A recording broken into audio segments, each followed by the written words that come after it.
many workers joining their voices in a protest as strikes flare all across the United States. With the 10,000 John Deere workers going on strike overnight, the nation now has nearly 100,000 workers protesting what they consider to be unfair wages. Let's hear some of those voices. They can't continue to take our money and take our money and take our money. There was a pretty blatant attack on our benefits. They want us to pay more for our benefits. There's things they want to take away from us, our job security provisions. They want to erode our seniority rights, consolidate job classifications. I'm a member of the union, and I'm a proud member. And we just asking for a comparable wage, what we deserve. We want everybody to deserve a pension, man. With health care these days, we deserve free health care. We want that good pre-97 contract, if possible, as close to. Because we worked through a pandemic. It's been a rough year for everybody. You know what I'm saying? We went through a pandemic. A lot of people worked, never missed a day, never was late. I think we should be rewarded for that, man. We was with the company like last year. We were so essential. Just show us our essential now when we need y'all at the most and our families need you. That's all we asking for.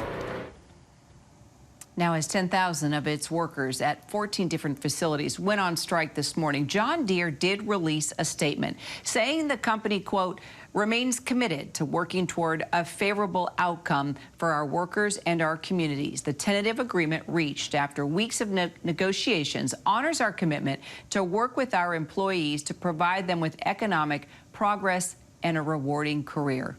Let's bring in ABC's Mary Alice Parks. She's in Chicago. Also, Jonah Furman, a staff writer for Labor Notes. He has been covering every twist and turn of the John Deere negotiations. Jonah, let's go ahead and start with you. You know, John Deere's profits grew by 61% in recent years. You point that out in your articles. And their CEO's salary grew by 160% during the pandemic. So why aren't employees getting a piece of those profits for the labor that they do every day?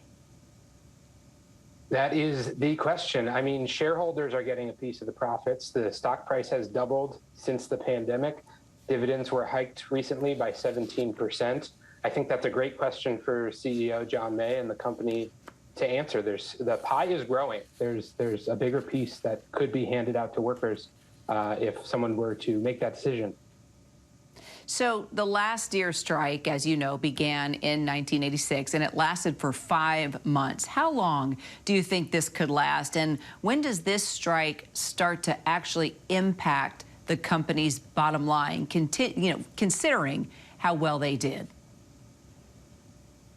Well, what's been interesting is I've been getting, people leaking things from the corporate side saying, here's the contingency plan on Deere's side. So it's hard to predict, but they expect that they can have production back up in about a month using, non-production workers, retraining small staff to run the plants. But those workers on the inside now and the strikers on the picket line are pretty skeptical of that capability.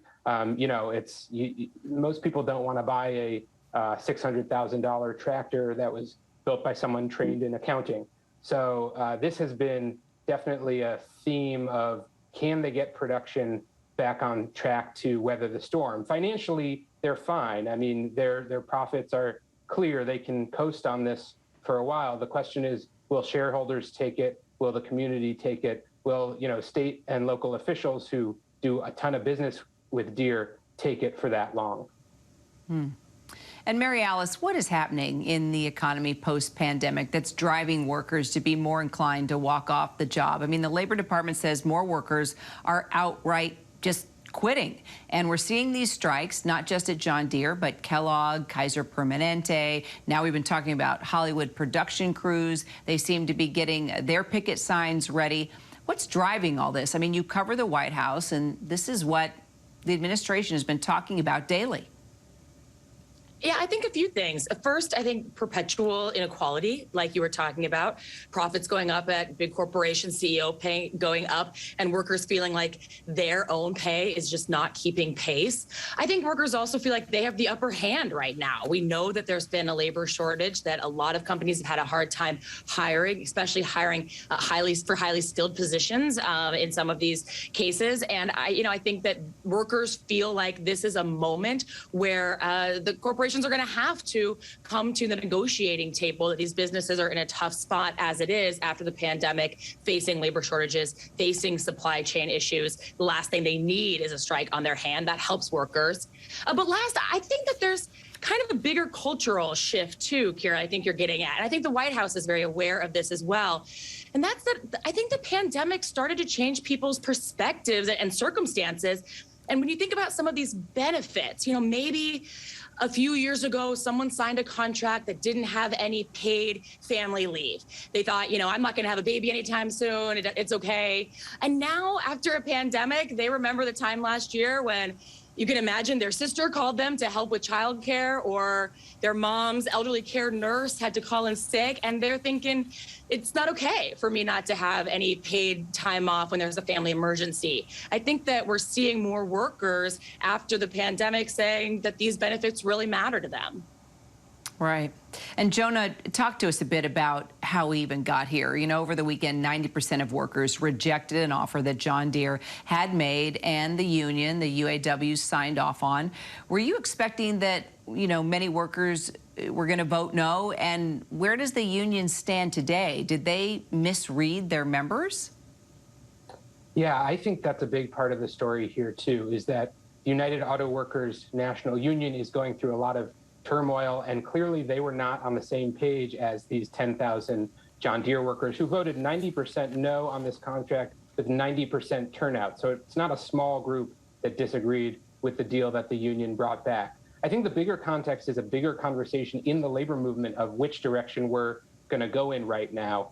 There's a referendum happening in the national UAW where 1 million United Auto Workers members and retirees will be receiving a ballot next week that is about electing directly the top officers of the union to put an end to a recent cycle of corruption and decades of concessionary contracts. I mean, I think these strikes are also a reaction to bad deals made in the 80s, 90s, and 2000s when, companies cried poverty. And for a lot of these workers, it's transparent that that moment has passed. We are in a, pandemic moment where these corporations have done really well, and the unions need to be going to the table for more if you talk to these rank and file members.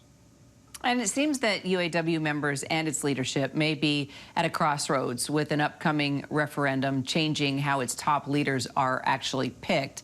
What's been the disconnect?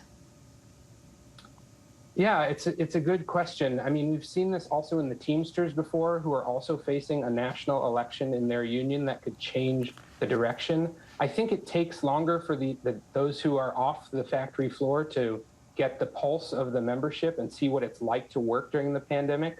And, it's not across the entire labor movement, but there's pockets where these concessionary contracts have let these union jobs get so weak compared to what these folks' parents and grandparents had. And again, Deere is a multi-generational company. You have people who say, I'm a third, fourth generation Deere worker. The difference is I can't afford my rent or I can't afford to retire from this company. So we're seeing in the labor movement a broader sign of that cultural shift where people are challenging the status quo, both from the company's offers and the union's willingness to fight back. And Mary Alice, you asked the White House about the situation with John Deere as this was all unfolding, although the president has repeatedly voiced his support for unions. Press Secretary Jen Psaki says the White House wouldn't weigh in on individual disputes. Are they missing an opportunity here? I don't know if it's a missed opportunity, but they've been clear that they support fights for increased minimum wage, for example. They've been very clear that they support every worker's right to be in a union and for unions' rights to strike. I think that what's interesting is that so much of this conversation dovetails with the president's agenda. We're watching the president fight on Capitol Hill for things like maternity leave, expanded health care benefits, dental care, and vision care for Medicare recipients. We're watching a conversation about whether there should be more federal funding for child care. So I'm wondering if in some ways these strikes, while they're taking place around the country, they're between workers and their bosses, could in fact bolster the president's own argument when he's debating with members of his party trying to pass these big budget bills that in a lot of ways get at some of the very issues that these workers are talking about. Mary Alice Parks and Jonah Furman, thank you both so much. Thanks for having us. Hi, everyone. George Stephanopoulos here. Thanks for checking out the ABC News YouTube channel. If you'd like to get more videos, show highlights, and watch live event coverage, click on the right over here to subscribe to our channel. And don't forget to download the ABC News app for breaking news alerts. Thanks for watching.